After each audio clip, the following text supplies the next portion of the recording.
two of the most richest programs in college basketball from Philadelphia, but they're playing in the third place game in the Big Five Classic. Man, do we have a good one. Sit back on your couch, relax, sync us up onto your TV. However you do it, Hayden Bandel alongside James Urban, my partner. Jerb, fair to say both teams would rather be playing in a couple hours from now, but we're here. Villanova coming off of its best win of the season, beating the 14th ranked Bearcats. And we look at today's matchup, we have two of the best scorers in the nation, starting with Eric Dixon, who is second in points per game in the entire country. Eric Dixon has been a monster, averaging around 25, 26 points per game this season. He's a guy that gets the ball pretty much every single offensive possession. Temple is going to be very worried about Eric Dixon. But then on the other side, the point guard position, Jameer Brickus, who has had his number for Temple, giving Temple 41 points last year as a part of the LaSalle team. Yep. So now a Villanova Wildcat. He just had a great game against Cincinnati in their last win that you just mentioned. It was ranked 14th in the country. That's a ranked win for Villanova. So they're coming off a good win. And on the other hand, Temple coming off a bad loss against LaSalle. Yep, Temple finishing against LaSalle, which is the reason in the loss column that they are here today in this third place game. And we look at Temple, Jamal Mashburn has been that guy, the transfer from New Mexico, averaging over 22 points per game. He's 11th in the nation in scoring. We're going to have a good one today. James, what do you want to see from Mashburn, especially lately, which has not been his go-to in his career, but he's been hitting threes at a consistent level, 50% to start the young season, just 7 games in. Well, Jamal Mashburn is going to get his shots up. That's a given. He will have at least 20 to 25 shots in this game today, but they're just going to have to fall. They're going to have to fall today if they want to have a chance against Villanova, because the problem, especially in that last game against LaSalle, is who else is going to provide the scoring for Temple? It cannot just be Jamal Mashburn Jr. He's going to have to get some help from some other guys. You've seen Steve Settle have his way. You've seen Zion Stanford score 25 against Drexel. Something like that is also going to happen for Temple today. Yep, and Temple obviously coming off of that loss against LaSalle, as we mentioned. Villanova also 1-1 in Big Five pod play, James. Now, it's a third place game. Does that kind of add and take away, or does it take away some of that extra juice, some of that extra intensity that maybe we saw last year in that Temple St. Joe's championship game? You know what? The difference that I'm seeing right now is just the crowd. Clearly from last year, you had a little bit more time to get to the game. It was a 7:30 start. There was a lot more Temple fans and even Villanova fans last year for each of their games. I think these players will be a little bit more relaxed today. But regardless that it's not the championship game, this is still a massive opportunity. And I think Coach Adam Fisher is telling his guys, you're playing Villanova nonetheless. This is a storied program. This team won a national championship in 2016 and 2018. This is a massive opportunity for Temple. Throw everything out that happened against LaSalle, throw all the losses, get all that bad mojo out of your head. You're playing the Villanova Wildcats today, and you have a big opportunity ahead of you. Yeah, this is the first time that the two teams are facing off against each other since the 2022 season. Villanova was ranked 16th in the country at that time. Temple beat them at the Liacouras Center, now squaring off against each other 2 seasons later, where both teams are coming in unranked, James. And as you mentioned, though, even though this is a team that hasn't had much success of late, Eric Dixon has been a part of a team that has been on a Final Four. Isaiah Poplar, the transfer from Miami, he's been on a team that has gone to the Final Four. This is not only a historic program, but even guys on the roster, they have experience in big-time games. And whether it's a first-place game or this bronze medal game that we're going to be seeing today, it's just going to be some really good Philadelphia basketball being played at Wells Fargo Center. 4 years ago, Eric Dixon was on that Final Four team that eventually lost to Kansas, who eventually went to win on the national championship. And after that year, Jay Wright exits, and now it's Kyle Neptune and his third season, who has heard a lot of negative opinions about what he has done so far with his job at Villanova. So on the other side, it's not like this is just some random game for Villanova. They also have a chance to make a statement win for themselves today over Temple.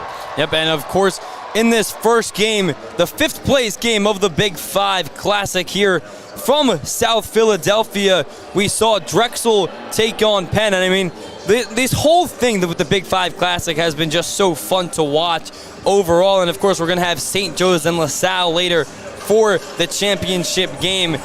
And just for Philadelphia itself, it's going to be huge. This is something that they've been kind of looking forward to put together overall.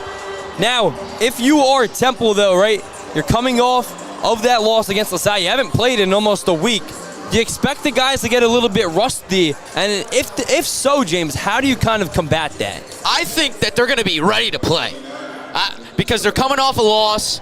They have that bad taste in their mouth, and Temple's, I think they're going to come out here and be aggressive, energetic, hopefully take a charge, something of that nature to where it'll light up the entire team. I believe that Temple's going to be ready to go today.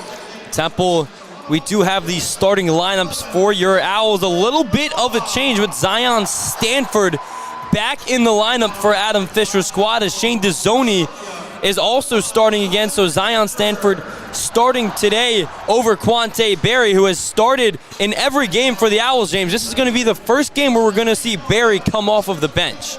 So Quante Berry was inserted into the starting lineup at the beginning of the year once Lynn Greer was suspended. They said, hey, Quante, you are going to be the starting point guard as of now.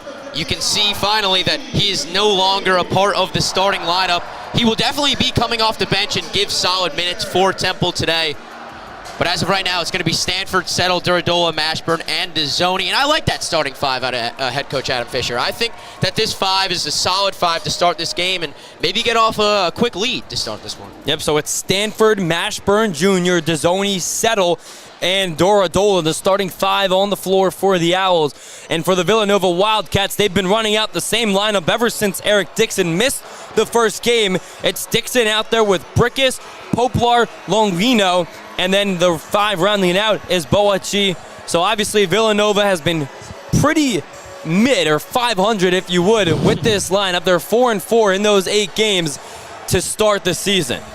Villanova students have come and shown out. The Villanova students they're playing swag surf on the board, and it's fair to say that there are a ton of Villanova fans here, and when we look at Temple student section, really nothing going on. Temple had that crowd last year for the championship game, and especially because they were playing St. Joe's, and I think that something between Temple and St. Joe's is a little bit more of a rivalry here. Villanova outside of the city. But like I said, Hayden, nonetheless, this is a massive opportunity for this Temple team. I'm really excited to see how Jamal Mashburn Jr. plays because he's not a Philadelphia guy. Yep. He's a New Mexico transfer that played in the Mountain West. He hasn't played a Philadelphia school really like Villanova before. So I'm excited to see how his play style and how he was out in the West Coast matches up against this East Coast team in Villanova. Temple, but we're ready to go, man. Yeah, we're about to start. Temple donning their home cherry and white jersey that read Temple across the chest. Villanova in their navy blue and white jerseys that read Wildcats across their chest. And Villanova wins the opening tip as we get set for game number 2 at the Wells Fargo Center in the 2024 Big Five Classic. Starting with Eric Dixon, backing down Zion Stanford. His hook shot gets it into fall. 2-0 Nova. And Hayden, yesterday I said, I believe that Eric Dixon is going to score the first basket of the game, and I would not be surprised if that happens whatsoever. There you go. Eric Dixon backs down Zion Stanford. Left hook. That's his bread and butter right there. And he's 1 for 1 from the field to start this game. And if that continues, Temple has no chance. They have no chance if that happens all night. Steamers have been thrown from the left side, which is where the Villanova student sections are, as the crew here at Wells Fargo Center is picking it up just to get play under action again. We'll see. There's not really a lot of Temple fans to do it once they get their first basket. There might not be a lot of streamers. Maybe they can get one up here for us, and we can try throwing it down. Do you remember who got the first bucket last year for Temple? Matteo Piccarelli hit a 3, and then that's when they threw their streamers. So hopefully they can get out of the way early. And the first 2 possessions of the game, the streamers are over with. Yeah, don't have to deal with it. Yeah. Took Villanova just 19 seconds. Do you think that they're going to stick with Zion Stanford guarding Eric Dixon? Did you like that matchup? I would rather have Baba Duradola on him, but you see that Villanova has 2 bigs out right now. Yep. in Villanova also so coming out of this inbounds pass that Steve Settle's going to make. They're in a full court press right now. Shane Dezzoni gets the inbounds pass, and he gets it, swings it over to Jamal Mashburn Jr., who swings it right back to Dezzoni, and they just keep playing pass. Back and forth they go over the half-court line, and now they can get set into their offense as 15 seconds, though, Duke tick off the shot clock. Mashburn to the corner where Stanford is. Stanford driving in now, kicks it out to Dezzoni. Dezzoni in the corner for Settle with 3 seconds on the shot clock. Backing down Poplar, and he gets that shot to go, and the Temple streamers in cherry and white start soaring in from the crowd. And there you go, Hayden. The first 2 possessions of the game, you get the streamers out of the way. So now it's free basketball. No streamers will be thrown onto the court. I don't know. You think so? Maybe someone else. Maybe someone held onto it, and they're going to throw it maybe later in the game. Maybe you never a few stragglers. Maybe a few stragglers. Maybe we'll see a few stragglers here. I don't know if it'll be worth it. They'll get escorted out of the building. That would not be fun. You have a whole day of Big 5 basketball here, and you get kicked out right in the beginning of the second game. Exactly. But Hayden, hey, we were talking about how we wanted to see Steve Settle be more aggressive, take it to the basket, and there you go. That's 2 back-down buckets to start this game for each team. Eric Dixon backs down Stanford, left hook. And then Steve Settle backs down Wooga Poplar and gets the right hook for him. So 2-2 to start. And we were talking about some of the Villanova experience in the tournament. Steve Settle is the only guy on Temple's roster that has played in the NCAA tournament. Of course, did that when he was back at Howard. Steve Settle has 11 blocks this year, James. 1 away from his 100th career block in the NCAA. Great player at Howard. And he's been a great addition for Temple these last 2 seasons. He has been. He switched his number this year, switched it to number 2. I haven't been able to. Have you been able to ask him why he switched it yet? I have not been able to ask him. That's definitely something that I want to ask. Obviously, taking Jalil White, who transferred from LaSalle, who wore number 2 last year for the Owls. He'll be playing just in a couple hours after this one wraps up. Eric Dixon backing down low. Zion Stanford again in the paint, and whistle blows. Zion looked like he got the ball, but maybe also got the hand of Dixon. I think he got him on the left elbow there, and Hayden, you're already seeing this could be very troublesome for Temple. Yep. I see either one or the other. A lot of points from Eric Dixon or a lot of fouls on Temple. They can get in foul trouble very easily right now. That was a quick foul on Zion Stanford. And if they keep him on Eric Dixon, Zion could very well get a quick 2 personal fouls early. Dixon makes the first free throw coming into the afternoon, an 85% free throw shooter, James, and we haven't even seen him kind of come outside of the paint just yet, and he's already got 3 points. He hits the back of the iron on the second free throw, and the score is 3-2. Looking to see Jamal Mashburn Jr. get his buckets. Mashburn on the near side throws it over to Settle, who hands it off for Dezzoni. Dezzoni gives it back to Mashburn on the near side wing. Gets a screen from Dorodola. Now driving in with the right hand, kicks it out. Dezzoni pump fake to 3, now dribbles, takes the shot, no good, and it's rebounded by the Wildcats. See, that's kind of a play where I think Shane should have shot the first one. Just under 2 minutes gone by here at Wells Fargo Center. Pump fake from Jameer Brickus. Now he takes a dribble, and there's the shot made. Jordan Longino. That was good defense by Jamal Mashburn Jr., just undersized there. He stayed in front of Longino. Longino just shot over the top and drilled it. Mashburn jumper. At the top of the key, gets a screen to his left from Dorodola. Now he gets double teamed. Mashburn drives in, kicks it out to Dezzoni. He drives in with the left hand, and he gets denied by Boachi. Enoch Boachi with the rejection, and now down low, finishes it with the one hand. How about that for Boachi? The swat on one end and the dunk on the other. And that's the point guard in Jameer Brickus. He had the pull-up jumper, but the extra pass allows him to find Boachi down low. Mashburn takes the shot, no good. Rebounded by Dixon. Here comes Brickus. Swings it over to Poplar, who slows things down. 7-2, Villanova with the lead. Dixon driving in with the left hand against Settle, and another foul called. It looks like that one's going to be on Dorodola, and Eric Dixon's going to head to the free throw line for the second time in just under 3 minutes. Didn't take long to already see the mismatches here for Villanova. Excuse me, for Temple against Villanova. Going to be a long day if this continues. Eric Dixon already his second trip to the free throw line in less than 3 minutes.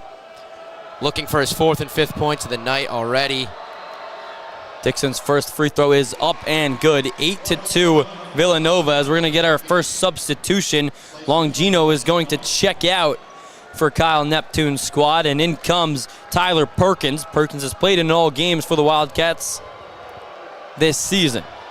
And Eric Dixon, regardless of how last season went or how this season will end up, and I believe Villanova can turn around, Eric Dixon will be a Villanova legend, without a doubt. For sure. The PA native as well. Grew up just about an hour away from the area. Steve Settle's left-handed layup is no good, but it goes out of bounds.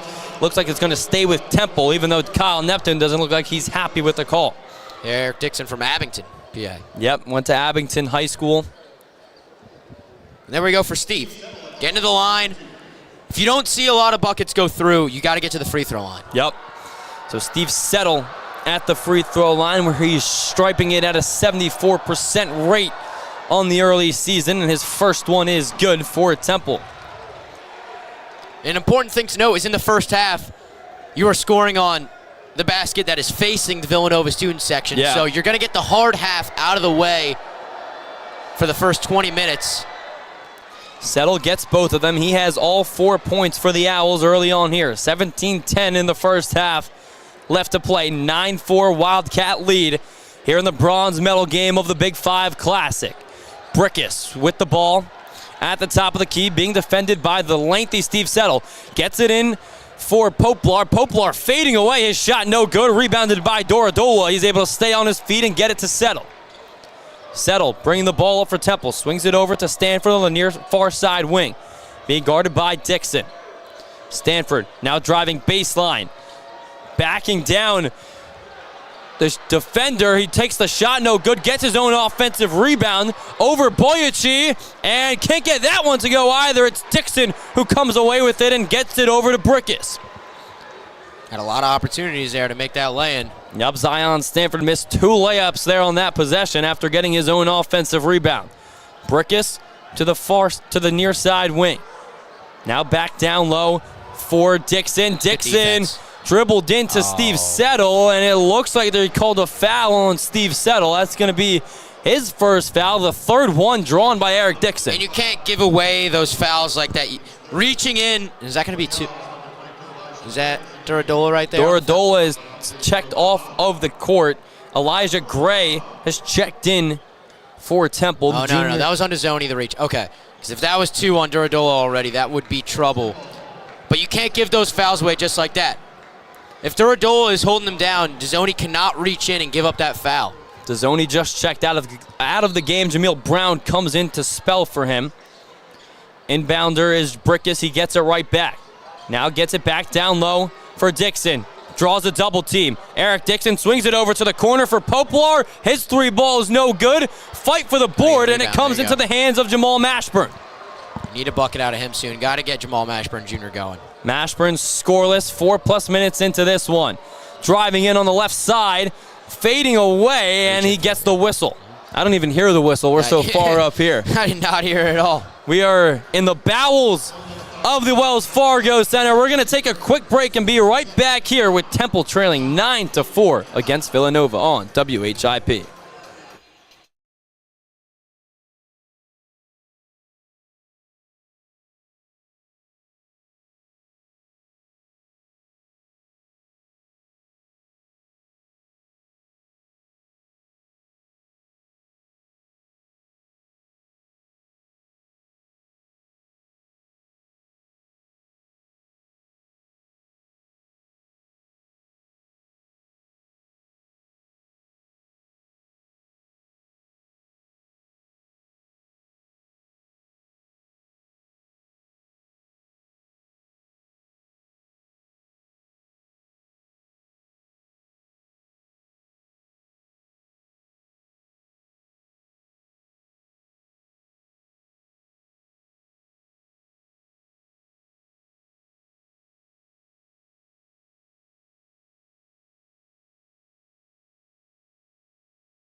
Adam Fisher and his Owls back out there, get the inbound pass in. Mashburn draws it. And now being guarded by Dixon at the top of the key. Jamal Mashburn going to his left. The hook shot, no good. Fight for the rebound. It comes into the hands of Settle, and he gets bodied to the floor by Josiah Mosley. And it's going to be a foul on him, and that will give Temple the ball. That's his first foul as Settle draws it again. Yeah, Josiah Mosley is a guy that is fighting for minutes on this Villanova team, trying to make a hustle play there, and it results in a foul.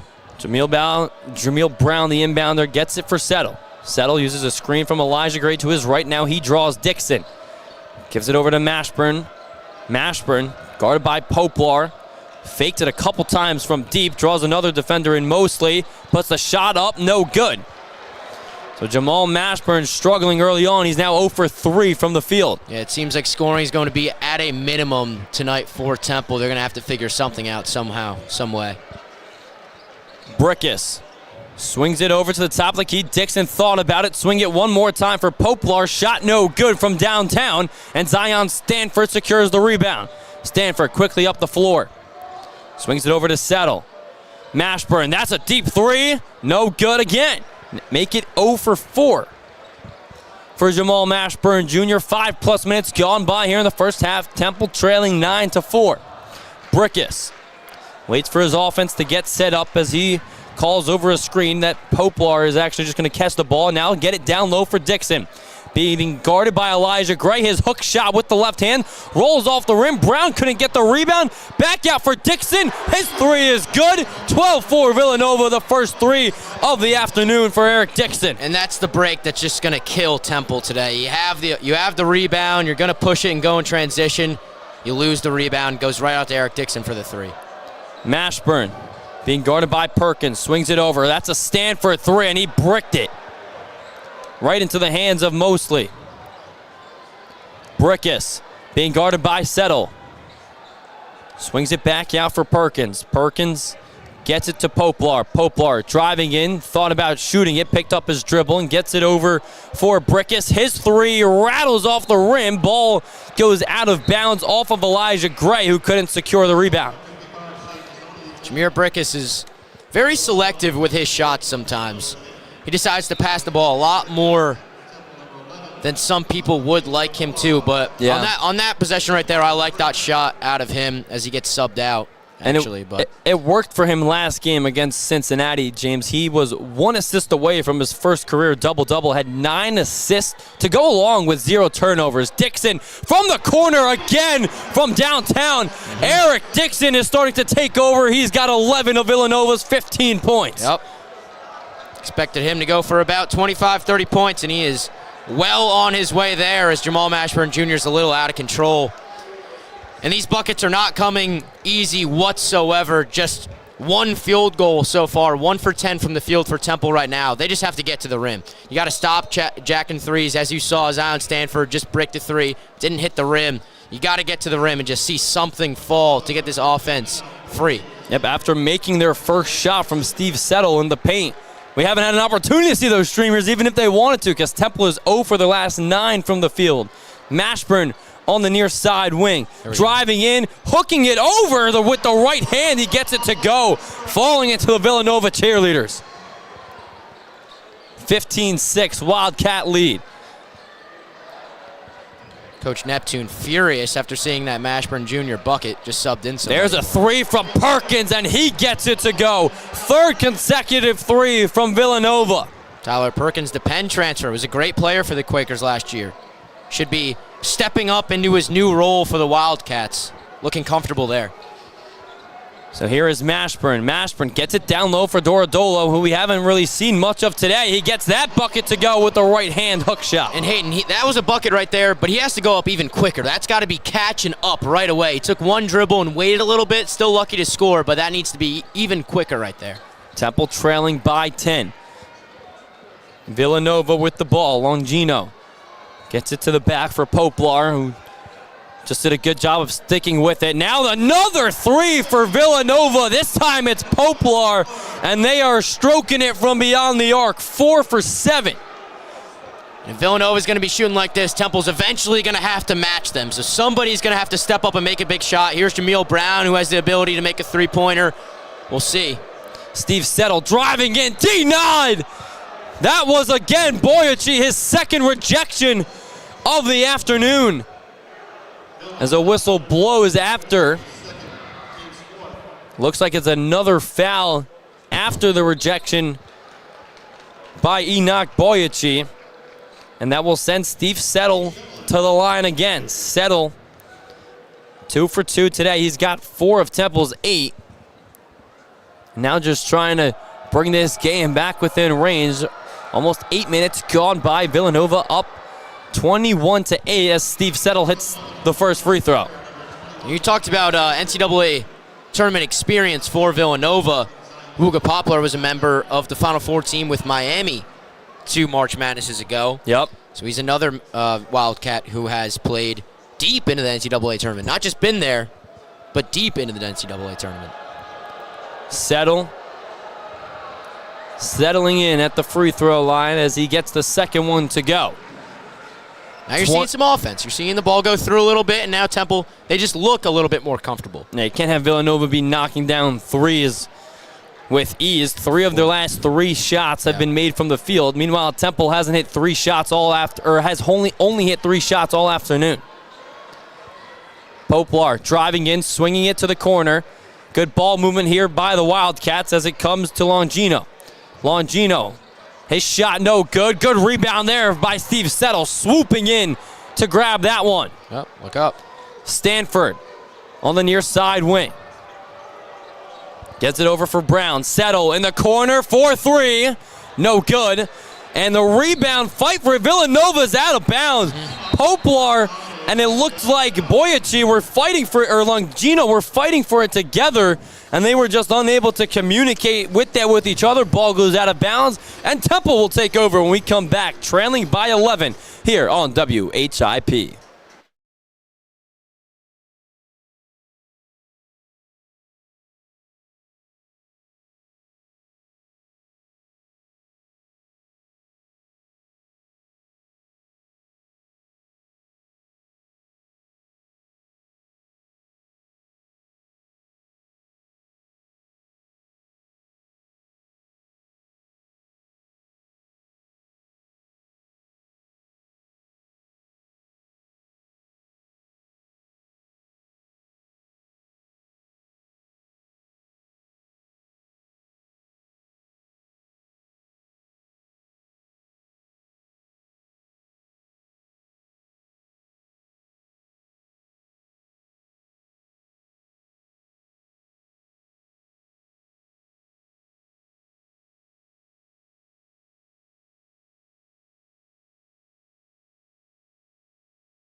Welcome back into Wells Fargo Center. Temple inbounding it from underneath their own basket. Stanford Settle, Gray Mashburn, and Aiden Tobiasen The five out there on the floor for the Owls. For Villanova, it's Parker, Brickus, Longino, Njoku, and Dixon. Stanford spin move. He fell to the floor with the basketball. Brickus went to grab it, dove to the floor to get it, but dove out of bounds with it as well. So Temple will take over again with 9 seconds on the shot clock. And that's been the problem with Zion Stanford some games. He's a little out of control, sometimes over dribbling, and you see it right there. Just tripped over his own foot in the paint and almost lost it out of bounds. Could have been a turnover. Zion needs to settle down a little bit. And also, you see Hayden Tobias, the freshman from Delaware, into the game right now. And usually when you see a new face like this that doesn't play that much, it means the coach wants some energy out there. Mashburn took a three, missed it. Tobias gets the rebound, but the shot clock had expired, and Temple not able to get a shot off after 30 seconds. Or excuse me, that was Elijah Gray who caught the rebound. Tobiasen now applying some pressure full court, guarding Jameer Brickus. Tobiasen has only played in 2 games in the cherry and white, the freshman. There's a step back three from Brickus off the back of the iron, and Chris Parker, who checked in for the first time today, is going to get called for a behind the back shove, trying to grab the rebound. And I like these minutes for Hayden Tobias, and he's a freshman and he's a project. You see his length. He's going to be a great defender and eventually a great scorer as well for Temple. These are important minutes for his growth right now. Stanford as Villanova again in that kind of full court press, but the Owls are able to crack it, and Stanford now standing at the top of the key. Gives it over to Mashburn on the near side wing. Mashburn gets a screen from Gray going to his right. Mashburn crossover, step back. His mid-range shot is pure. Great dribbling there from Jamal Mashburn. That is his bread and butter, that one dribble pull-up jumper. He is lightning quick with that move.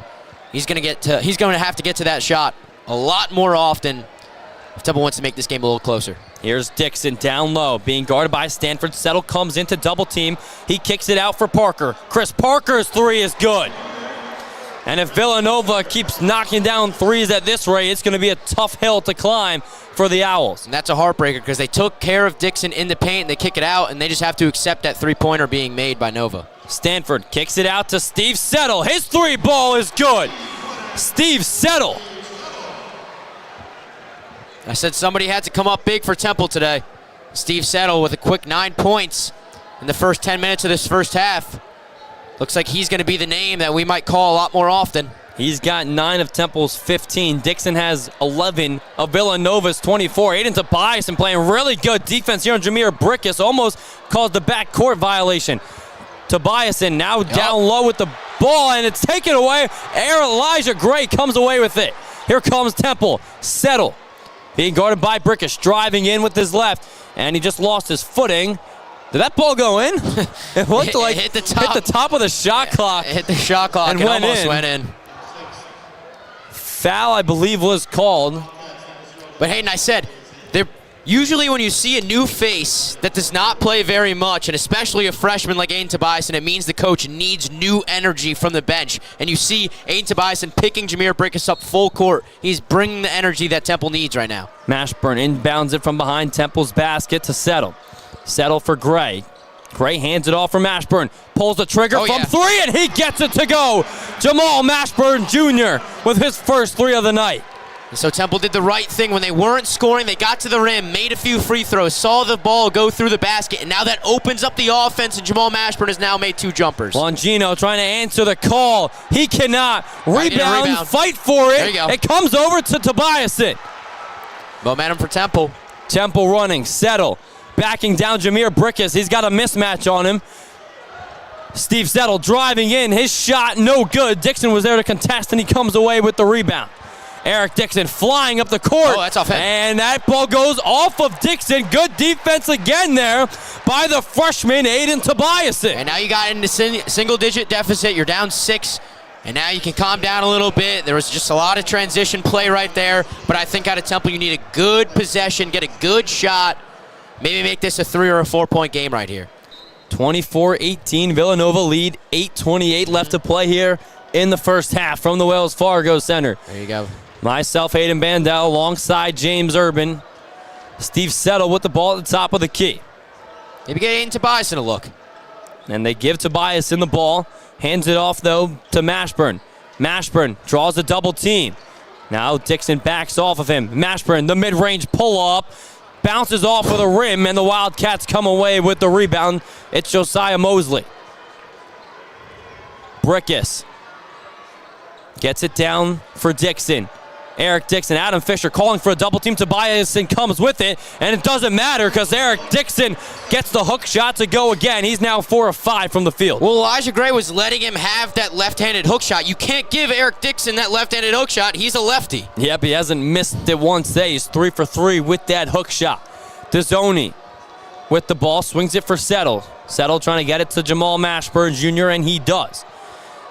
Mashburn Jr. driving in behind the back dribble. And thought he got fouled. He lost the basketball. Good job there. Some good help defense by Jordan Longino. And that's going to send us to a break. Temple trailing to the Wildcats. It's 26-18. Just over 7 minutes left to play here in the first half.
Welcome back here to Wells Fargo Center. Hayden Tobiasen, three-point shot, no good. And Temple now from beyond the arc in this afternoon's game, now 2 of 6 as Villanova takes over. Jameer Brickus with the ball, falls to the floor, recovers himself, and now just gets it over to the far side where Mosley is. Mosley gets to the paint, spin move, and he walked. And you see, Hayden, Jameer Brickus actually lost his footing. It looked like he slipped, and it's because of that mid-court logo. So it's a little bit of a different texture than the wood court. It's got a little bit of a paper feel. I walked on it down on the court when we were down there, and it's got a weird feel to it. So don't be surprised if you see some players slip today. Tobiasen draws a triple team, and a whistle blows. A foul is called. And so you're seeing some pressure in the backcourt and a little bit going into the front court by Villanova. Looks like Kyle Neptune doesn't want to make it easy for Temple to bring it up the court and get into their set. And that's exactly where you want it trapped, right when they get over half court. So now a 1-and-1 for Hayden Tobiasen, who just has 5 career points. Misses the first free throw, and the rebound is grabbed by Poplar. Dylan Batty, the other freshman, into the game now. Yep, 2 freshmen on the floor now for Temple, along with Settle, Gray, and Dizzoni. Poplar with the ball, and he loses it out of bounds, and it'll go the Owls' way. Tobiasen. Oh, Tobiasen staying in, Batty coming out. So a quick stint for Dylan Batty. Adam Fisher says something to him. Maybe he didn't like where he was standing defensively. So Batty comes out. Stanford back in for Temple. Mashburn Jr. with the ball being guarded by Longino. Now draws Dixon. Swings it over to Zion Stanford. Zion driving in, and he's unable to finish from the layup. And now it's Brickus who catches the rebound all the way past the 3-point mark. And he swings it over to Dixon. Good ball movement on display by the Wildcats. Poplar falls to the floor and draws a foul. If that's on Zion Stanford, that's going to be his second. So the and it is on Zion. First player in foul trouble. Yeah, Jameel Brown will come in for him. You can't let him get his third. Yeah, with 6:15 here in the first half. Brickus going to inbound it underneath his own basket to the left. Jameer Brickus gets it in. Eric Dixon, corner 3 again. This time he's unable to connect. First 3 missed by Eric Dixon. He made his first 2. Gotta push. If you have the opportunity in transition to go. Dizzoni does push the reverse layup, unable to get it to fall with his left hand. Like I said, baskets are at a premium, so if you have any opening as a Temple player, you got to go. Wide open 3, Tyler Perkins. You bet. 29-18 Wildcat lead. Under 6 minutes left to play in the half. Mashburn gives it off for Dizzoni. Swings it to Jameel Brown on the opposite side of the court. Being guarded by Longino. Gets it back to Mashburn. Mashburn swings it over to Dizzoni. Shane Dizzoni's 3 misfired. Hayden Tobiasen grabs the offensive rebound. And a jump ball is going to be called. I think it's staying with Temple. Looks like it will stay with Temple and Adam Fisher in his second season. Oh, no, it's going to Villanova. It does go Nova's way. Adam Fisher in his second season with the Owls, now having a word with the official. A 20-23 record.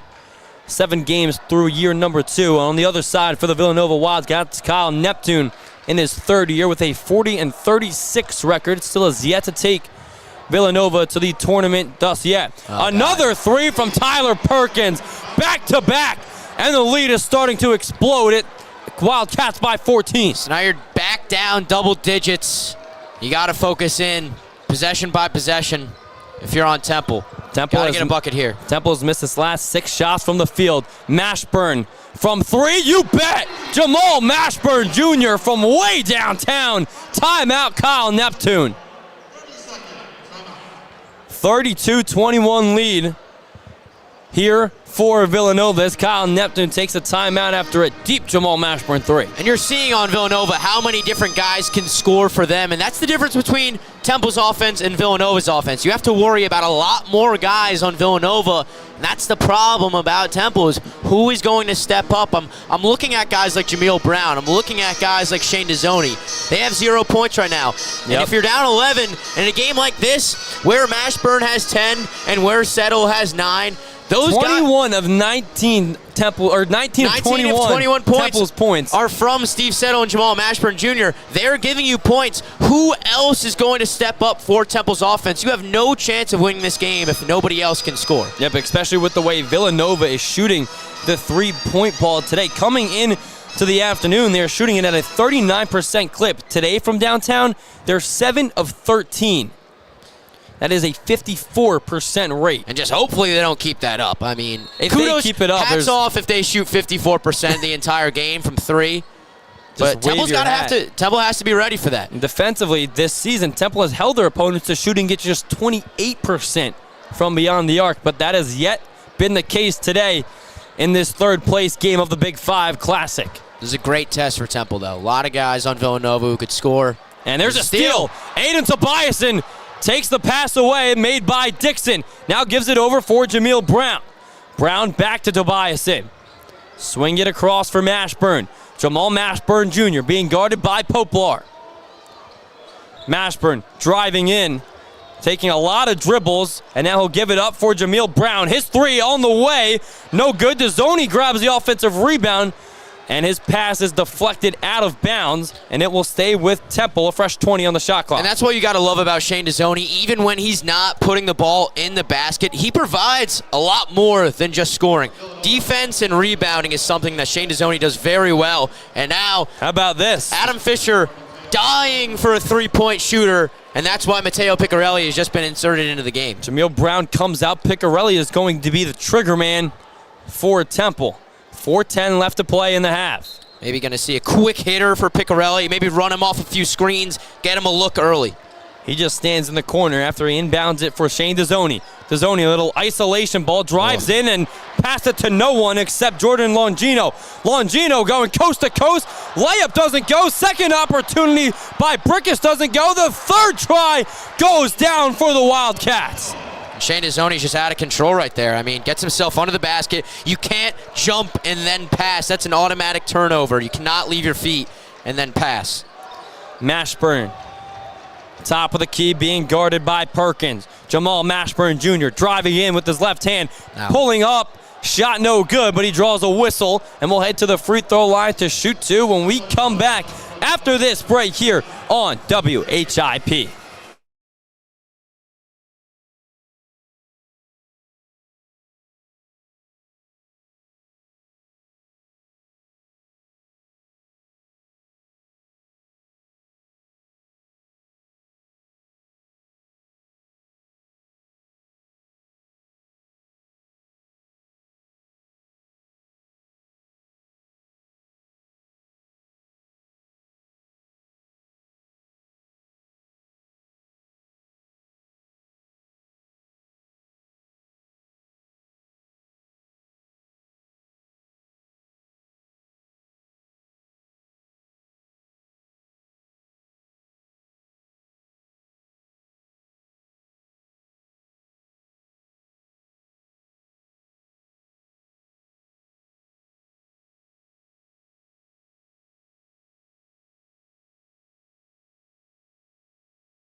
Outside of Steve Settle III and Jamal Mashburn Jr., James, only Babatunde Dorodola has scored, and he only has 2 points. Temple's offense has just been stagnant. There's no sets. There's no passing and moving. There's no cutting. There's no screening. It's just no movement at all from this Temple offense. And Villanova's way too disciplined. They are way too good of a program. They have a great culture, and you're going to have a much better offense if you want to have any success against a program like Villanova. And even defensively this season, Villanova hasn't been the best at stopping teams from shooting it at a good rate.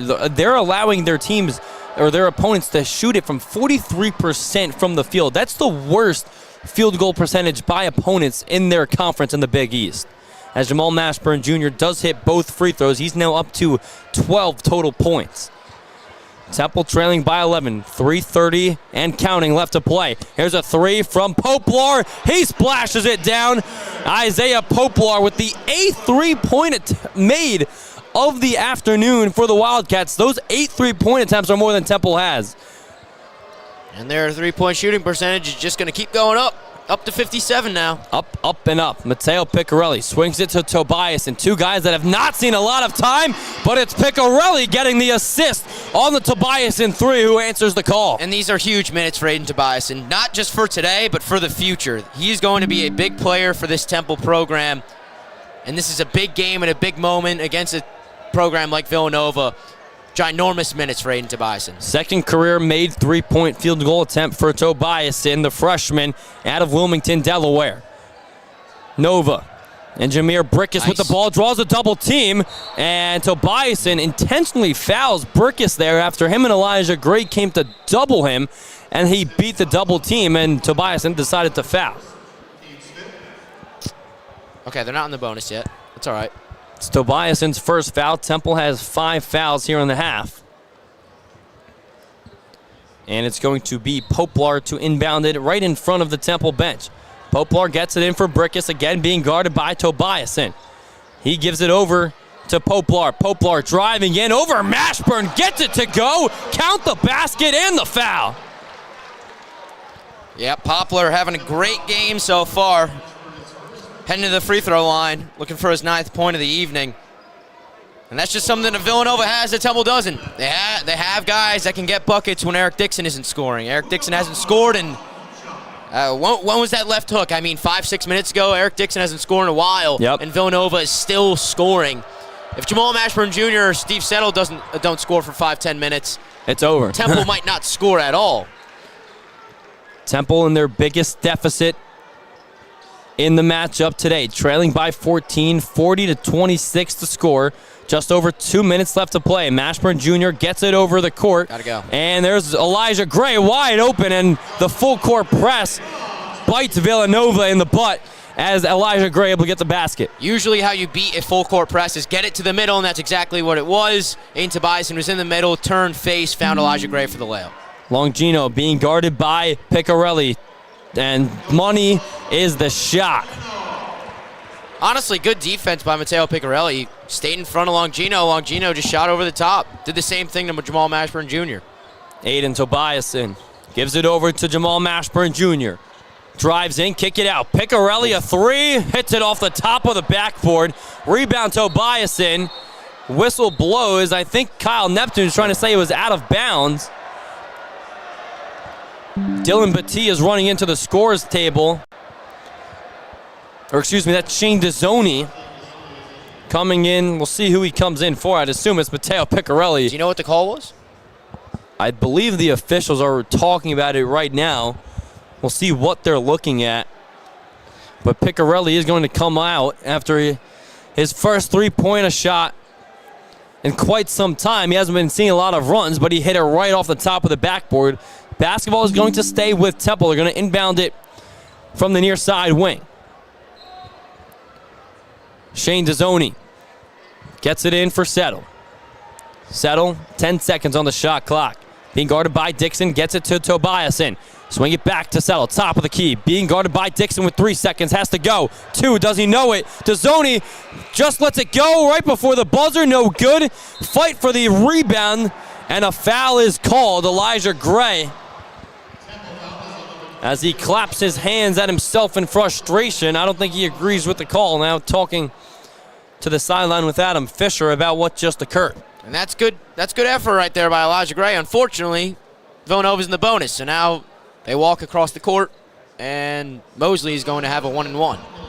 Villanova, one of the best free throw shooting teams in the country. They led the entire NCAA in free throw percentage last year as a team. This year they're tied for 7th at 81%. Misses the first half of a 1-and-1, but they get the offensive rebound. Dixon being guarded by Gray, and he takes it away. Now the goal for Temple, just get this to single digits before the half. Trailing by 14, a minute left to play in the first half.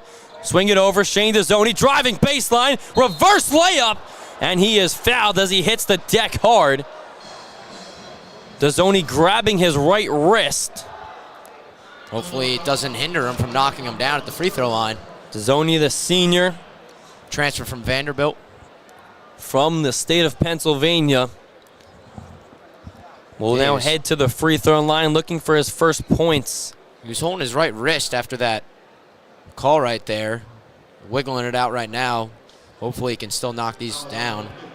I believe Shane Dezzoni is a solid free throw shooter. Yep, Shane Dezzoni this season from the free throw line is 6 of 8.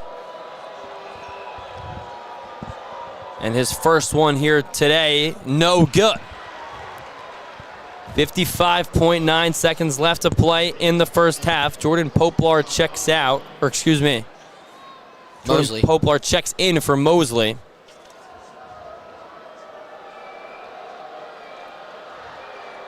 Dezzoni's second free throw is good. Muga Poplar checks back in for the Wildcats, and here comes Brickus trying to go for a 2-for-1. Brickus backing Tobias and down low. Whistle blown. I think he stepped out of bounds. Good defense again there by the freshman Hayden Tobiasen. And now Temple has the chance to go for a 2-for-1. Yep, 49.8 seconds left on the clock, so you have a real good opportunity to get a 2-for-1 bucket. Try and get this lead to single digits, trailing by 13. But I wouldn't speed up for no reason. You still want to get a good shot here if you're now. Temple, Jamal slipping. Mashburn slipping right on that Big 5 logo. Dixon has it, gets it down low for Parker, and he gets fouled, and he'll head to the line for 2. I was saying about that logo in the middle of the court. A lot of slipping. And there's now a towel boy wiping at it right where the Toyota logo is. And you see a ref, yep, he's wiping his sneakers. Jamal Mashburn Jr. saying something about it too now to the referee. We'll see how this court and the logo factors into the game, especially at midcourt, because it's a big logo too, James. It might factor into changing it next year. Yeah. It's a giant logo, and I just don't know about the grip of it. I swear, I was down there and I walked on the baseline, which is the same material. It's the same sticker that they're using for the center logo, and it didn't have great grip. Not a basketball grip. No, it did not have. It doesn't look like there's any wood on it. It looks like it's just a sticker, which typically you don't see. Typically the logos are engraved into the floor. It's painted on, but this is just a sticker over the wood. So Parker goes 1 of 2 from the free throw line. Villanova up by 14. Temple with a 4-second difference. Shot clock to game clock. Jamal Mashburn Jr. with the ball as Temple will settle for 1. Mashburn driving in, swing it over. Tobiasen for 3. No good. Whistle. Thought one was blown, but it was not. Yeah. So here comes Poplar with 5 seconds, with 4. Driving in, slamming it down with one hand. Oh my goodness. Woga Poplar sends Villanova into the locker room with thunder. Bad way to end the half for Temple. Now you're down 16. You got to talk it over. How are you going to get yourselves back into this one? But right now, it is all Wildcats, Hayden. It's all Villanova, and what a way to run into the locker room if you're the Wildcats. Not good news for Temple, because when they trail at half this season, James, they are 0 for 3. But we'll see if the Temple Owls can change that record when we come back here for second half action on WHIP.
Owls trailing going into halftime, 45-29. Myself, Hayden Bandel, alongside James Urban in South Philadelphia at the Wells Fargo Center third place game in the 2024 Big Five Classic. James, this season, when Temple trails at half, they have yet to win a game. It was a big story last season. Same thing going on today. Now they are trailing by 16 going into the half. What do they have to clean? I think they might need a miracle to win this game. They ended that half about as bad. Well, it's a good thing we're all the way up in the rafters because we might have God right next to us for all I know. We might. But Temple ended that half just about as badly as you could end a half. They got it to 6. They got it to a 6-point game after being down 11 and then poorly executed at the end of the first half, and now back to a 16-point deficit in these final 20 minutes. You're going to need a lot from Jamal Mashburn. You're going to need a lot from Steve Settle. But more importantly, you're going to need scoring from other people outside of those two guys. Temple has not led at all today. Zion Stanford pull-up jumper is good for Stanford. Cuts the lead to 14. Temple, after Eric Dixon made his first shot, Steamers came coming from the Villanova side to give them a 2-0 lead. Steve Settle then hit a shot that sent the Streamers out, and ever since, Villanova has been in front. And would you look at that for the first play of Temple out of the second half? A set, and they got a basket. What do you know? An offensive set that results in a basket. There you go. I think Zion should have shot that. Zion Stanford pump fake on a corner three. Didn't end up shooting it. Drove into the paint. Now he kicks it out to Settle, who feeds Dorodola down low. Babatunde Dorodola, spin move. His shot doesn't go from right underneath the basket. A little bunny shot that is unable to fall. He was looking for the foul and tried to go into the contact. He should just go and score the layup. Dixon, he was the leading scorer in the first half for Villanova. Misses, fires on the three. Offensive rebound, though, for the Wildcats. It's Longino. Swing it over to Dixon. Good ball movement. Poplar for three. That one good. The second time works out for Kyle Neptune's squad. And he's having a great game. The transfer from Miami, Uga Poplar, knocking down, I think that might be his third three of the game already. Uga Poplar with 14 points for Villanova. He now leads all scorers. Stanford banks that one in off the glass. Yikes. Zion Stanford gets the bucket to go. We'll see if they give him a 2 or 3. It looks like a 3. One of my old AAU coaches used to say, you missed that so badly that it banked in. Zion Stanford, pretty much, if there was no backboard, would have airmailed that by about 3 feet. And Dixon for a 3. It's a 3-point party. Answers the call, and we said, James, in that first half, if Villanova continues to hit shots like this from beyond the arc, there's going to be no way that Temple can come back. But Zion Stanford banks it in right underneath the basket. And hey, that's the way that Eric Dixon has expanded his game since the start of Villanova. He was much more of a post player, rebounder, defender at the start of his Villanova career. But now, since last year and especially this year, he's become a much better three-point shooter. And there's another 3 by Dixon, and it's good. Eric Dixon lighting up the South Philadelphia night. He's now got 19 for the Wildcats. One of the best three-point shooters in the nation, James. As you were just talking about, right on cue. He's shooting it coming into today's game at 53%. That's 8th in the country. Really improved. From three-point land. Yeah, really improved his three-point shot. Dezzoni, shot clock down to 7. Just can't picked up his dribble. Yep.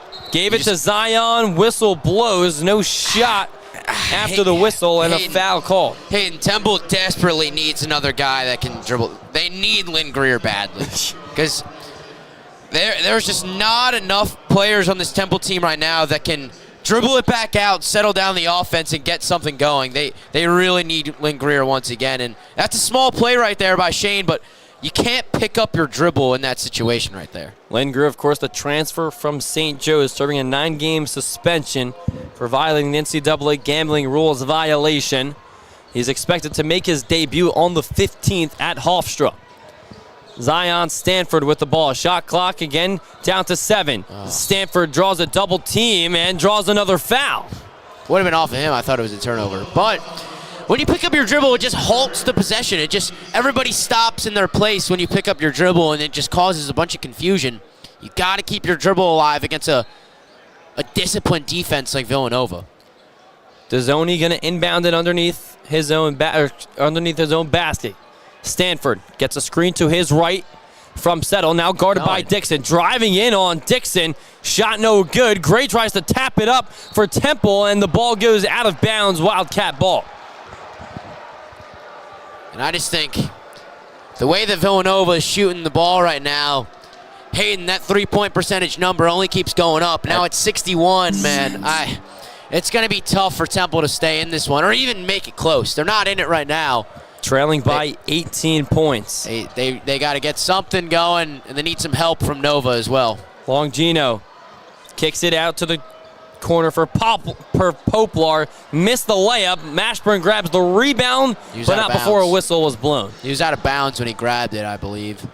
Oh, never mind. They called a foul. I think a foul was called. Huh. Or I could be wrong. They're taking it out of bounds, yeah. Yeah, maybe you're right. It looked like Jamal Mashburn Jr. stepped back into play and caught the ball, which I believe counts as being out of bounds, since he didn't establish himself on the court just yet. Boyachy checks out. Dixon in for Villanova. That's who they inbounded to. Dezzoni guarding him. Dixon backing him down. Kicks it out to Poplar. Right back down for Dixon. Being guarded by Dezzoni. And Dezzoni pulled the chair out from under him, and a jump ball forced by Shane Dezzoni. That might just be how you guard Eric Dixon. Pull the chair out. Yeah. Fell right to the floor. As now the towel guy is wiping that one up. So it will be Villanova basketball, arrow pointing to their way. And as bad as Temple's offense has been, you got to give credit to Villanova. They're playing a great game right now. Yeah, I mean, they're not missing from downtown. Here is Brickus. Ooh. Brickus, step back, long range two, no good. Rebounded, though, by Perkins. Offensive rebound for the Wildcats. They have 8 second chance points in the first half. Misfires on the three. Second offensive rebound. That's a deep three from Poplar, unable to answer. That was a bit of a heat check for Wooga Poplar. Oh, jeez. And a bad pass there by Elijah Gray, taken away by Brickus. Jameer Brickus underneath the legs. Fancy pass for a lead three. Tyler Perkins. Timeout, Adam Fisher. The lead has ballooned to 21. All Villanova here in the second half. And we're going to take a quick break here on WHIP. It's the Wildcats 57, Owls 36.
.1 lead for the Wildcats. This has ballooned since halftime. Villanova outscoring the Owls by 5 points here in the second half. 5.5 gone by.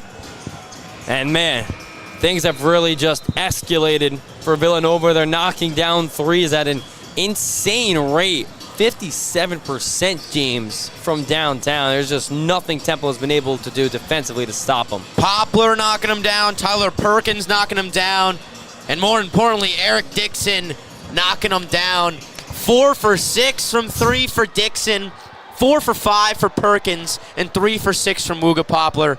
I mean, that is just excellent three-point shooting, and Temple isn't helping themselves whatsoever.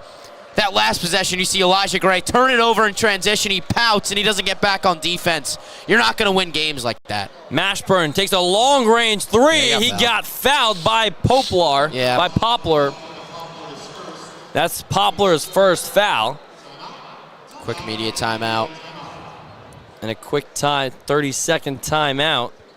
Yeah, that was more the landing space kind of foul right there. I don't think Poplar got Mashburn on the arm or anything like that, but once you get underneath that landing space of the player, that's a safety call.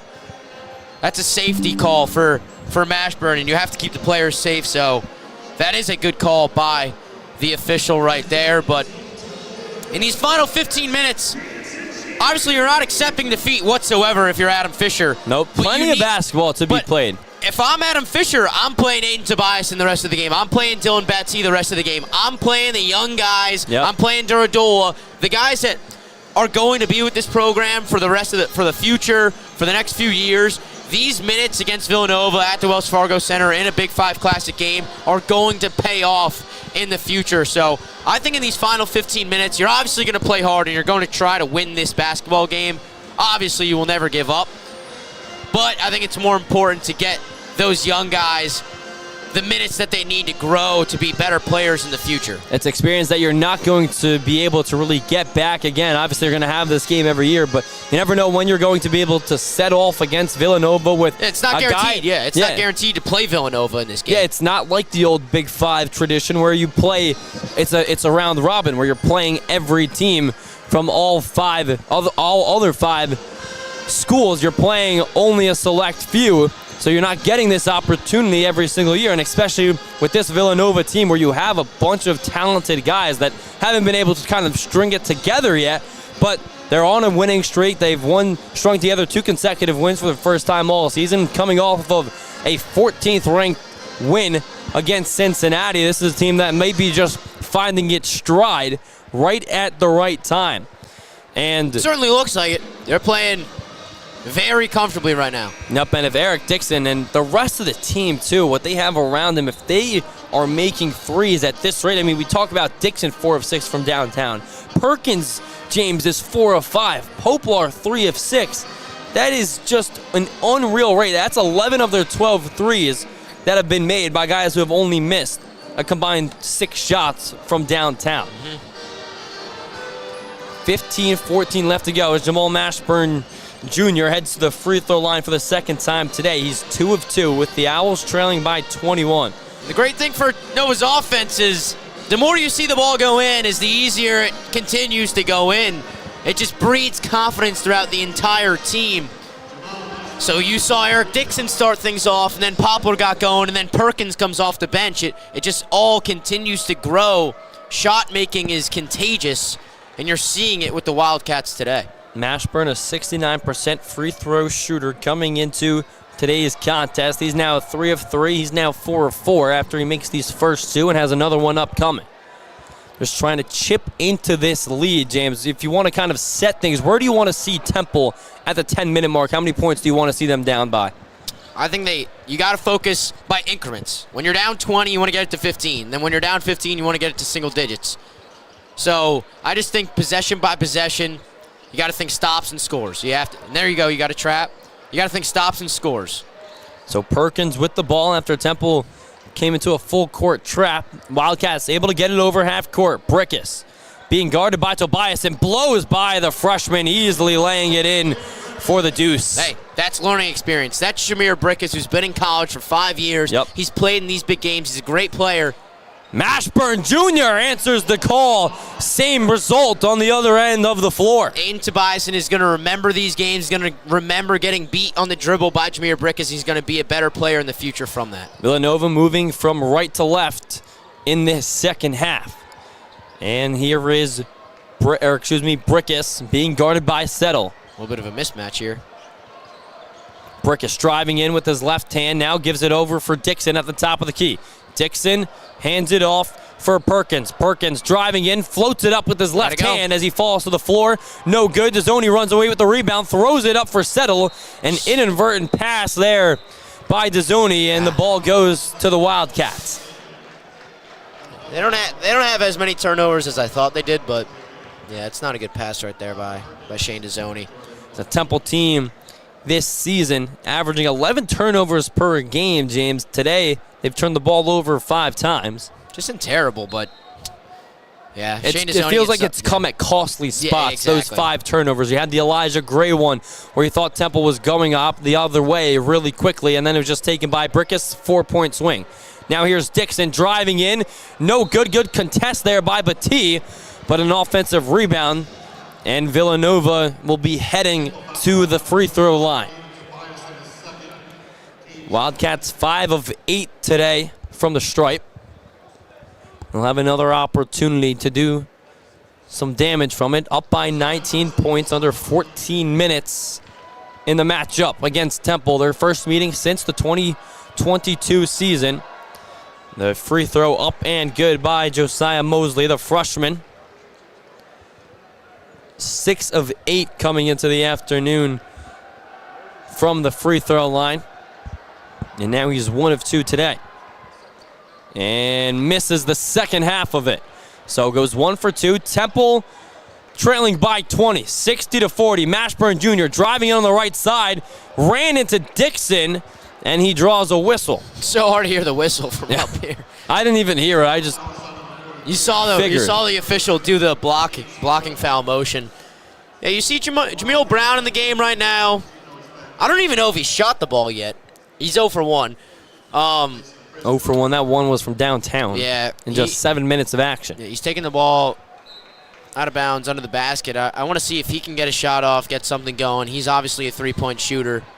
Ball's been in the hands of Mashburn lately. Pulls up, mid-range jumper, no good. Rebounded by Poplar. Up the middle of the floor is Brickus. Jameer Brickus being guarded by the freshman Tobiasen. Gets a screen to his left and taken away by Tobiasen. Hayden Tobiasen up the floor for Batee, and his layup is good. Some freshman connection there by the youngster Owls. That could be the future at Temple right there. Dylan Batee, Hayden Tobiasen, great defensive effort. That's why you play these freshmen in these kinds of minutes. And that's offense leading to defense, right? Brickus going on a pick and roll with Dixon, tried to feed him down low, and Tobiasen just read it like a book. And that's a quick stop and score. You need another one right here. Back down low again for Dixon. Got triple teamed, kicked it out, swing it to the corner for Longino. Good defense. Longino driving in. Good now defense. Just dancing with the ball down low in the paint, and he got this tough shot to go. Jordan Longino for the 2. You'll live with that. That was great defense. Owls still trailing by 20. Mashburn. And whistle going the other way. I think it was an illegal screen on Dylan Batee. I think he stuck his leg out and just got caught. And smart play by Poplar drawing the offensive foul as Elijah Gray checks back in. Gray going to come in for Batee, who set that illegal screen. And Zion Stanford going to spell Jameel Brown's name. I don't really like that sub. I thought Dylan Batee was playing hard, and I think Temple was possibly could go on a run if he stayed in there. Batee has only seen 2 minutes of action today. I think he should play a little bit more. Elijah Gray showed that he turned the ball over and didn't get back on defense. I wouldn't put a guy back in the game if he did that. Jordan Longino. He had 11 points in that last matchup against Temple back in 2022. Today he's got 6. Swing it over for Longino, and right on par from downtown, Jordan Longino with his first 3 of the game. 23-point lead. Things are starting to get way out of hand now for Temple. Mashburn Jr. long range 3, got that one to go.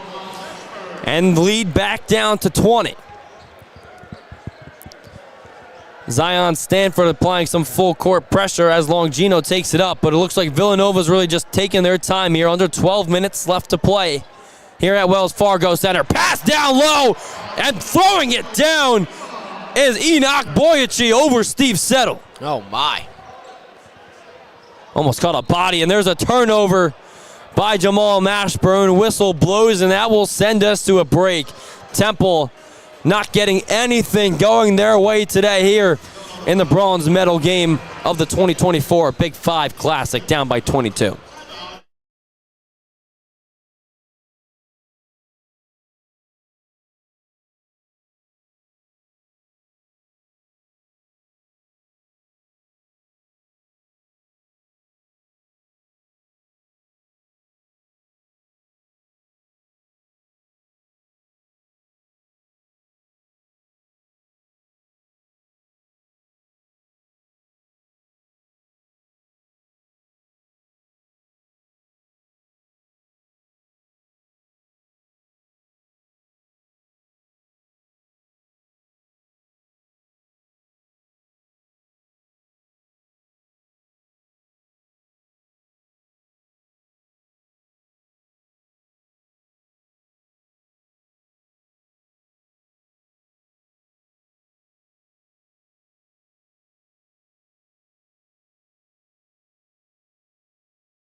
Villanova well on their way to pick up their first neutral site win of the season. They are 0-2 on neutral floors, losing to Virginia in their last one against Maryland, where Eric Dixon put up 38 points at the Prudential Center. Temple this season 2-1, so most likely going to fall to 2-2 unless they can storm back from this 22-point lead. And James, all of their losses have been somewhat close. They haven't lost a game by double digits yet this season, but now trailing by 20-plus here with just under 11 and a half left in the second half.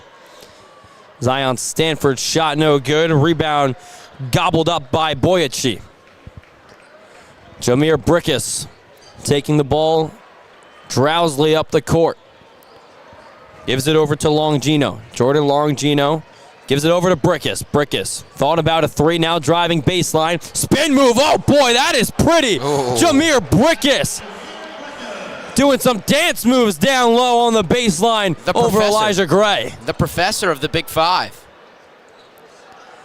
Shot misfires off the back of the iron, but the Owls grab the offensive rebound. Tobiasen, see if he can get anything going yet. Hayden Tobiasen, 1 of 3, all shots from beyond the arc. Elijah Gray gives it over to Tobiasen. Tobiasen gives it back to Gray. Shoots a long-range three with the shot clock winding down, and that is off the mark, rebounded by the Wildcats. 24-point lead. Very few easy baskets and easy looks for Temple today. It's just all been a struggle. Even the shots that go in, it's just been hard. Perkins tried to feed it inside for Boyachi. His pass trickles out of bounds. And Chris Parker checks back in for the Wildcats as Brickus will take a seat, maybe see if his night is done. I mean, still a lot of basketball to be played, of 25% of it, 10 minutes exactly left, but Temple down 24, and it just seems like the intensity in this game has started to dwindle down a little bit. We'll see if Tobias can pick it up. Gets a screen to his right by Gray. A lot of dribble moves. Now he swings it over to Stanford. Stanford driving in, draws a foul. Basket goes in, but I don't think they're going to count it. Hey, we just keep seeing like one-on-one plays. There's no cutting. There's no screening away or ball screens. Everyone's just standing around doing nothing. And it always feels like it's something with talent. I don't know why, whether it's whoever the coaches, whoever the players are. Remember, James, even our freshman year with Caleb Battle, with Damian Dunn. It's always the same thing, even at the end of games where just guys are just doing it on their own. They're not working together as a team. Jamal Mashburn Jr., who's been Temple's go-to guy like that this season, unable to connect on a mid-range field goal, but a defensive foul called on Villanova as they went up for the rebound, and that will send Steve Settle to the line to shoot 2. Settle with 9 points in the contest today, trying to crack double digits. He hasn't scored in a long time. He had those 9 points very early. Yeah, he did. On in the first half, so looking for his first point. Steve Settle in that first half had 9 points and has yet to score here in the second half. Misses the first half of a 1-and-1. Rebound goes to the Wildcats. Longino looking over to Kyle Neptune, who's calling out a play for Nova. Gives it to Poplar. Poplar driving in. Oh, tried to catch a body, but Elijah Gray fouled him, and Poplar got a little wind knocked out of him there. Yeah, took a midsection hit there. Poplar just leaning. He's been on terrific. Top of his Villanova guys, and they're definitely going to check that. That might be a flagrant, James, just looking at it. I think Elijah Gray got hit from behind, which led him to catching Poplar in the midsection. Oh, and he's really hurting. Yeah, But he makes his way to the free throw line. Poplar's been terrific No one today. pushed Gray from behind. He just went right into him, almost like trying to tackle him like a football player. But Poplar is at the charity stripe where he connects on the first one. Poplar now 2 of 2. Yeah, he's been terrific today. Efficient from the field. Obviously, 50% from three-point land right now, 3 for 6, but going to the rim, attacking the basket, been pushing in transition. He's brought a lot of energy. Misses the second free throw. Gray corrals the rebound. Definitely would grade Poplar's game today as an A. It's been great for Villanova. Mashburn gives it over for Gray. Gray had Settle cutting down low, but didn't see him. Mashburn now kicks it down for Gray, and he gets fouled going to the rim. So that'll send Elijah. Shooting from the line right now. I mean, they haven't shot many free throws, just 9 for 13, so not a lot of opportunities from the line today. 9 for 13, which is right at their percentage. That's 69.2%. Coming into the game, they were shooting it at 70% as a team. Elijah Gray this season himself at the charity stripe, 4 of 6. And he's going to take his first free throw attempts here in the Big 5 Classic. This is what you like to see. Dylan Battee coming back into the game. Now you're down 24 and there's 9 minutes left. Yeah. And pretty much every single reality, you're going to lose this game. Yeah, but bearing anything surreal. So going forward in these final 9 minutes, Coach Fisher I think he should play these final minutes as how can these final 9 minutes help us in the next game? So Gray hits them both. Poplar comes in for Chris Parker. How are these final 9 minutes and 3 seconds going to help us win games for the rest of the season? I think that's how you have to play the rest of this second half. And obviously next on the schedule for Temple is Division III Holy Family, so that's definitely a game where you can see also a lot of guys get some run. Granted, not against the most talented group of guys, but you can definitely see how each player plays. What are they doing on the court with their skill set, with their IQ? Brickus with the ball, just milking this clock. Now working with Dixon. Feeds it to Dixon, being guarded by Tobiasen. Freshman on the... Oh, yeah. And there's a steal by Tobiasen. Great job there by one of the best scorers in the country. Hayden Tobiasen snatches it away from him. Now Batee on the other end. Dixon was daring him to shoot it in the corner. He doesn't. Now he backs down Dixon, swings it over to Gray, driving in from the center of the court and banking it in with the left hand is Elijah Gray. That's the future of Temple right there, man. Look at that. Great defense by Hayden Tobiasen, stripping Eric Dixon, who's played in the Final Four. That's what you love to see out of the freshman. Brickus from downtown, no good, and it's Batee who grabs the rebound. Batee pushing it up the floor, gets it for Stanford. Zion Stanford, spin move, tried to pass it back to Mashburn, but he got fouled, and that will send us to a break with under 8 minutes left to play in the Big Five Classic. Temple down by 3 touchdowns.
Zion Stanford at the free throw line for Temple for the first time today. Stanford this season shooting it at 64% from the line. First half of the 1-and-1 misses short.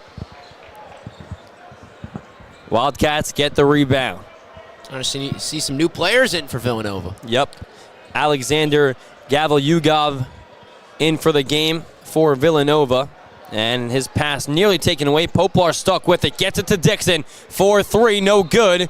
And looks like it's going to be a foul called against Villanova. Eric Dixon hasn't scored in a while. Not that it matters, but I guess he's been held in check. Yep, Dixon has 19 points in the game. He had 13 in the first half. And so that's going to send Batee to the free throw line for a 1-and-1. Dylan Batee, freshman out of Dallas, Texas. Shooting it at 83% from the line, and he misses. It's actually now Temple's in the double bonus. So misses on the first half.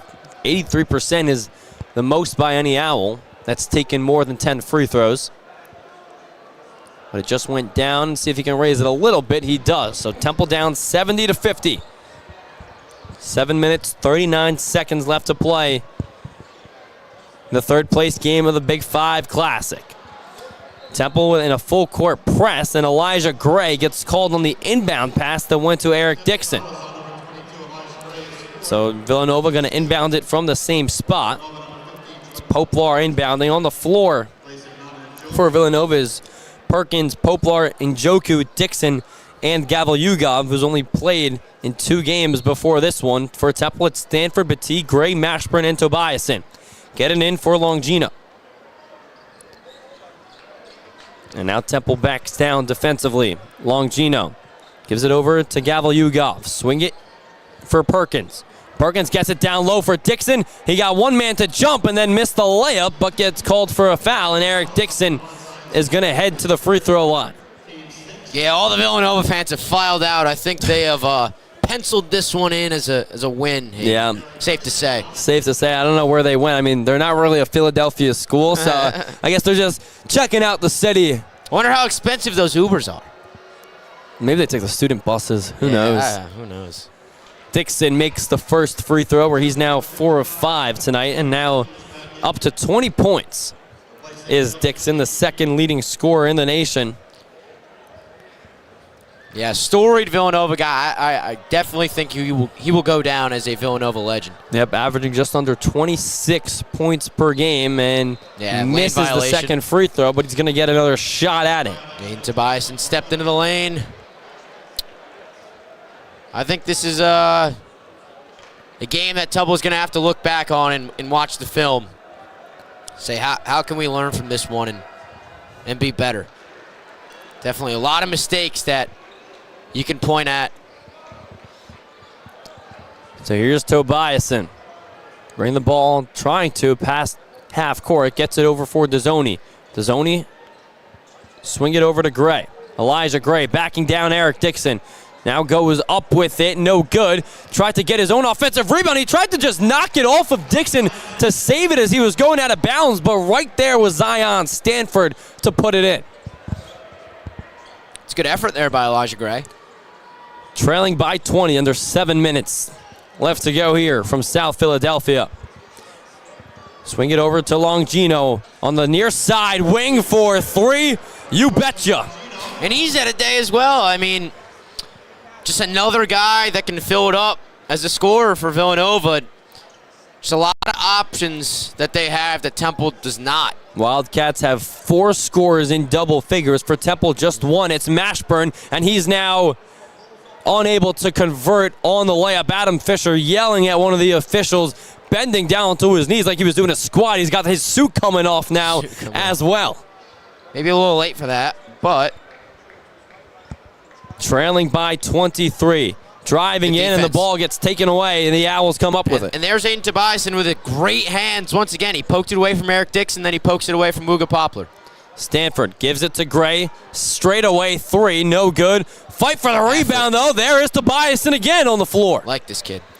Mashburn driving in, draws the foul, and he'll head to the free throw line for 2. Jamal Mashburn, Temple's leading scorer with 19. He's the only one, James, in double figures. Steve Settle had 9 points in that first half, scoreless here in the second half. Hayden Tobiasen, steal and then an offensive rebound on the offensive end. I think he's earned himself a lot more minutes in this one today. Yep, Hayden Tobiasen, certainly the standout here in today's game. And that's a real player. I mean, when your team is down 25 and you continue to play hard and fight for your minutes. He's fighting for those minutes for sure. You can tell. Everybody in this building knows that the game is over. But it doesn't matter because Hayden Tobiasen doesn't care what the score is. He's playing hard and he wants more minutes in this next game and going forward for the rest of the season. Mashburn hits the second one. If I'm on the Temple coaching staff, I'm definitely bringing him off the bench for the rest of the year. He's a great defender, too. Yep, he's had a few steals. Yep, a couple of steals. Made a 3 as well. Yep, 1 for 3 from downtown. He's got 2 assists, a rebound. And that scoring's only going to go up. Dixon from 3 again, you betcha. Eric Dixon continues to surprise from downtown. That's his 5th 3 of the game. And Dixon almost came away with a steal. 24 points, man. This guy is just... He's the real deal for sure. Real deal, and he's just a veteran in this city and in these kinds of games. You can tell for Temple They were a little bit antsy. They were a Yeah. little shaky to start this game. This is just another day in the park for Eric Dixon. He's played in an NFL stadium in a Final Four game. This is just another Big Five classic for him. Yeah. And he could very well carry this Villanova team to an NCAA tournament this year. He's in his made final 5 season. threes today, the third time he's done that this season. And he has just done nothing but be consistent, too, I think is what's key this season for Eric Dixon for the Wildcats. Not only expanding his game, but being able to do it at a consistent rate. Dixon gives it over for Brickus, Jameer Brickus, who had 41 last season against Temple. Gets it to Dixon, swings it down low, gets a lot of the Owls jumping. I think it was blocked. Or no, it's going to be a foul called as Enoch Boyachi will head to the line for 2. Shane Dezzoni gets called for the foul. That's his second against Dezzoni. And Dorodola waiting at the scores table to check back in for the Owls. Boyachi, his first free throw is off the mark. There's another game for a guy like Baba Dorodola where you're young and you played a guy like Eric Dixon now. You have that under your belt. You know what it takes to be that good of a player in this kind of game. So I just think more than anything, this is a huge learning lesson for all the young guys on Temple. Boyachi makes the second one. 25-point lead, 5 minutes left to play. Dorodola has played 9 minutes in today's contest. Now he's going to set a screen for Zion Stanford. Stanford uses it, going to his right. Now swings it over to the corner. Long-range 3 for Shane Dezzoni, and that he knocks down. It's big for Shane Dezzoni to see one go through. Hasn't hit one all day. I think that's his first field goal. That breeds confidence through the rest. And Tobiasen could have gotten a steal. He didn't know the ball was coming that way. If he did, it would have been an easy interception. Instead, Brickus has it, slows things down with 4.5. Just look at his wingspan. I mean, Hayden Tobiasen has the longest arms I've ever seen. Now he's guarding the 5'11 Brickus. Step back 3, though. Oh, boy. Jameer Brickus, 16th 3 of the afternoon for the Wildcats, and they continue to pour it on. 82 points for Villanova. Probably going to finish with at least 90. I mean, what a day for the Villanova offense. Hard to stop. Team averaging 77 points per game. Already at, like you mentioned, Jerb, that 82 mark as Stanford goes up, gets fouled. And that's going to send us to a break. Zion Stanford will head to the line when we come back. Owls trailing by 25.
Zion Stanford at the free throw line, where he's 1 of 3 in today's contest. Everything all but done here in game number 2 in the Big 5 Classic in 2024. Temple down by 25 points. Just really a no-show from everyone, especially in this second half. Stanford knocks down the first free throw.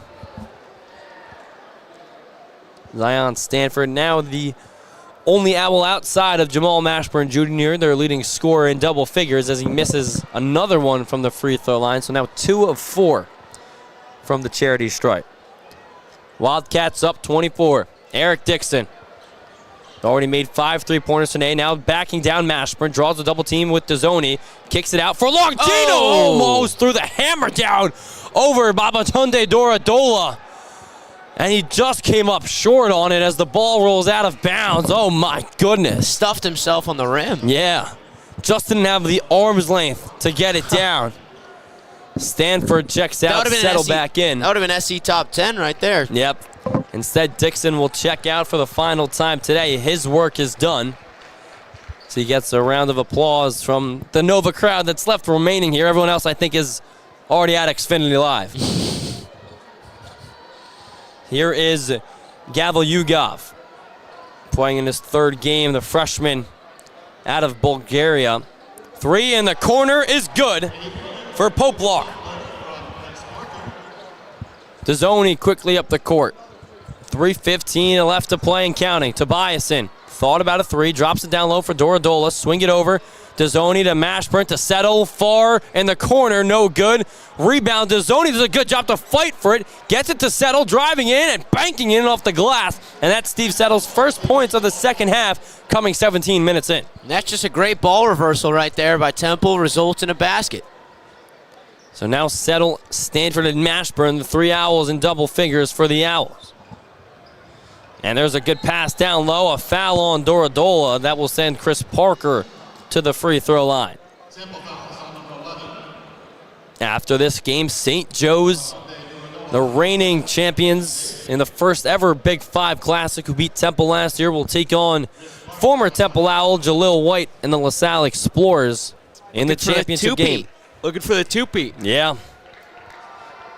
It's the second year that the Big 5 has gone away from the round robin format and has gone into a pod selection where each team plays 2 other schools, and they rank them based on if they go 2-0, 1-1, or 0-2 in the first, second, and third place games.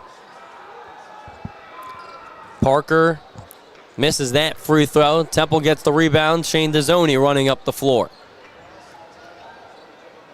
Dezzoni driving in, pulling up, falling, and getting fouled as he'll head to the free throw line for 2. Temple trailing by 26. Just over 2.5 left to play, and we'll see more bench players spill onto the floor. It was Perkins and Longino coming on, but they were told by the official to go back because Dezzoni hadn't even shot the first one yet. So Kyle Neptune and the Wildcats will move to 6-4 on the season as Dezzoni missed the first one. Adam Fisher and the Owls will fall to 4-4 as they'll have their first home game at the Liacouras Center in over a month when they play Holy Family. And I remember after that game against Drexel, when they pulled out the victory, I asked head coach Adam Fisher, how's it going to feel that you're going to be away from home for the next month? And how are you going to prepare for this stretch of games not at the Liacouras Center? And he said it's an important part of the season, and obviously it has not gone as planned, because after that Drexel game, I believe that they were undefeated. Yeah, 3-0 to start the year. They were 3-0, and since then, 4-4. And they just got to look at this as 0-0. They're 0-0. They're 500 right now.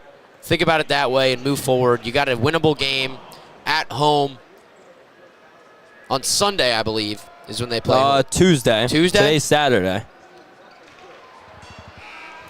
Play Holy Family on Tuesday at 7 o'clock. You can listen to that call here on WHIP, of course, along with all Temple home games.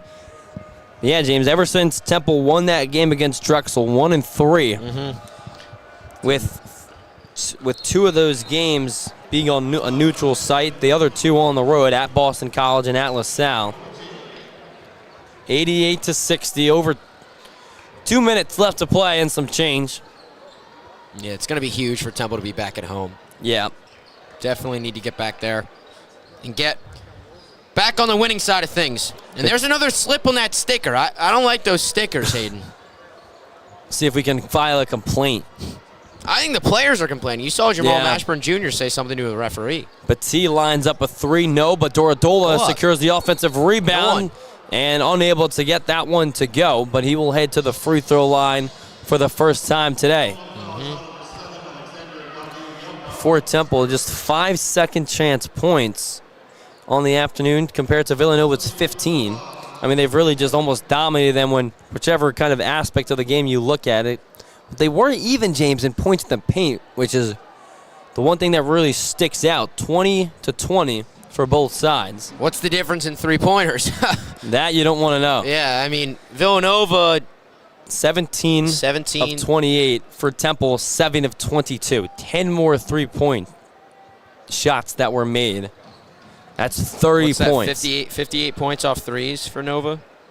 It's 51. 30. If they have 17 threes. Oh, yes, yes. So 51 of the 88 points for Villanova was three-pointers. Team coming in to the game with just shooting at 39% from downtown. If you account for that, that means if Villanova only made three-pointers, they would just be down 11 points right now against Temple. Unreal. Unreal stuff from Villanova today. On their way to 90 points. 90 seconds left to play. Here is Longino with the ball being guarded by Dezzoni. 88-62 Wildcat lead. Gavel-Yugov. He'll take the 3. He connects. Alexander Gavel-Yugov with his first career 3-point made. Dezzoni. 65 seconds left to play. Owls down by 29. Locking in that 4th seed finish in the Big 5. Dorodola Score. swings it over to Jameel Brown in the corner. He now drives in, gives it to Tobiasen. Tobiasen to Brown, swing it to Battie. And shot clock violation.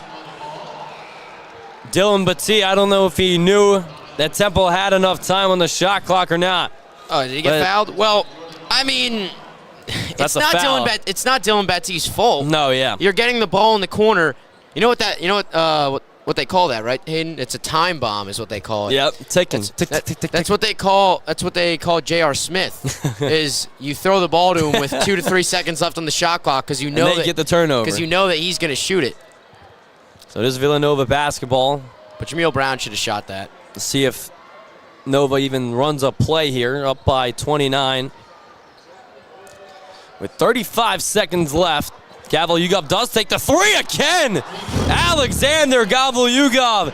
He's now got 6 points after having just 2 in his freshman career. Man. Dorodola driving in, throws it down over Jordan Dumont. Count the basket and the foul for Dorodola. 20 seconds left to play as Dorodola heads to the free throw line. We're going to have Connor Gall check in for the first time today, just the second game he's playing in, and along with Christian Tomasco, who's also just played in one game along with Gall. That was the game where Temple blew out Monmouth in their only neutral site victory this season. They're now going to fall to 2-2 in neutral site games as Dorodola hits the free throw. Inbound it for Gavel-Yugov. And that is going to do it. Gavel-Yugov dribbles the ball past half court. Clock ticking down to 6 seconds. Adam Fisher and Kyle Neptune give a hug at half court. And that does it. Villanova takes down Temple in the Big Five Classic third place game. Your final, 94-65. And for Temple, really just got nothing going offensively. James never led in this game, tied the game at 2-2. Villanova took the lead 4-2, and they just steamrolled it on from there. You know, we talked about it yesterday, Hayden. This is exactly how I thought this game was going to go. I did not anticipate this game to be very close, and that's exactly how it turned out. On all cylinders, Villanova handled Temple in every single way. And when Villanova shoots 60% from three, it's not going to help. But when you think about it another way, even if they didn't shoot 60% from three, they still would have won this game by at least 15, 20 points. So, like I said, in the middle of the second half, this is just going to have to be a learning experience for Temple. I think the good thing that you saw is at least Hayden Tobiasen showed a lot of future promise for this program. And going forward, you're going to have to watch a lot of film. I'm curious to hear what Adam Fisher and some of the other players say in the post-game presser and how they're going to use this game moving forward. But you can't hang your head on this one. You just got to keep... There's a lot of basketball to be played for this rest of the season, and they're going to be back home at Liacouras Center on Tuesday, like you said, for a winnable game, and you just got to look forward to that. Yep, and like you mentioned, James, about Hayden Tobiasen, the freshman, getting his first real run in a college game. It was huge. You look at the box score, too. It's not something that you want to look at because it doesn't explain how well he was playing, how aggressive he was, right? Even down 20 points, he's flying in to grab offensive rebounds. Only had 3 points, shot 1 of 4 from beyond the arc, missed his only free throw attempt. But he had 2 assists, had 2 rebounds. And just looking at the box score, I don't think says enough. But one thing that the box score does say is that Villanova made 19 three-point attempts. Temple just made 20 shots all afternoon, and that was really the story of the game, the three-point prowess from the Villanova Wildcats as they improve to 6-4 on the season. Temple falls to 4-4. They'll head back home for the first time in over a month when they go back on Tuesday to take on Holy Family. And for my partner, James Urban, myself, Hayden Bandel, and our producer, Troy Arslan, I'm Hayden Bandel signing off from WHIP Radio. Your final from South Philly in the Wells Fargo Center. Wildcats 94, Owls 65.